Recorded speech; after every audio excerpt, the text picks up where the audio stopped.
გამარჯობა. დღეს გესაუბრებით იმის შესახებ, შესაძლებელია თუ არა დემენციის დამარცხება ან შეჩერება. სამწუხაროდ ამჟამად დემენციის დამარცხება ან შეჩერება შეუძლებელია, რადგანაც დემენცია არის ტვინის უჯრედების მიწინები და სიკვდილი დღესდღეობით კი მედიცინას არ შეუძლია მკვდარი უჯრედების გაცოცხლება.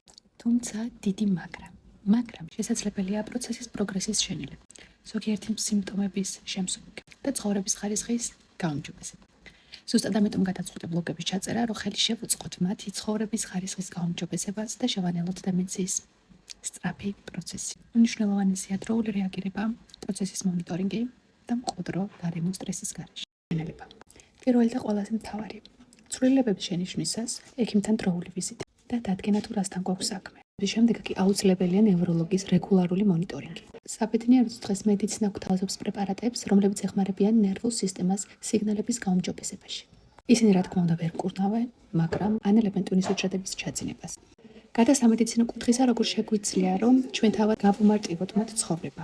შეგვიძლია შევთავაზოთ სხვადასხვა აქტივობები ტვინისთვის, ვავარჯიშოთ მათი გონება, შევთავაზოთ კითხვები, გავახსენებინოთ წარსული, ფოტოების, ვიდეოების საშუალებით და ასე შემდეგ.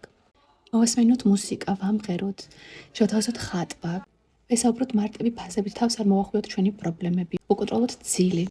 შევუქმნათ როგორც შეგვიძლია პოზიტიური გარემო.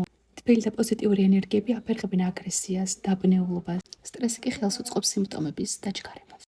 გარდა გონებრივი ვარჯიშისა, აუცილებელია ფიზიკური დატვირთვაც, როგორც არის სეირნობა, მსუბუქი ვარჯიშები, რაც აუმჯობესებს სისხლის მოქცევის სისტემას და შესაბამისად სისხლს შეუძლია სწრაფად გადაიტანოს და გაანაწილოს სხვადასხვა ორგანოებში შესაბამისი ვიტამინები, მინერალები და ასე შემდეგ, რაც ხელს უწყობს შეამციროს სიმპტომების გაღრმავება და გამძაფრება. ასევე მნიშვნელოვანია ჯანსაღი კვება, მათ უნდა მიეწოდოთ საჭირო მინერალები, ვიტამინები, უნდა შეეზღუდოთ შაქრის რაოდენობა და ასევე უდიდესი ძალა აქვს ემოციურ მხარდაჭერას.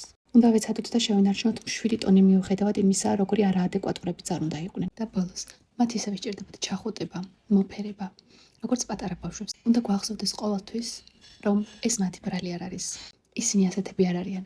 ამას მხოლოდ ეს მდგომარეობა წყვეტს. მდგომარეობა, რომელიც თავად არ აურჩევია.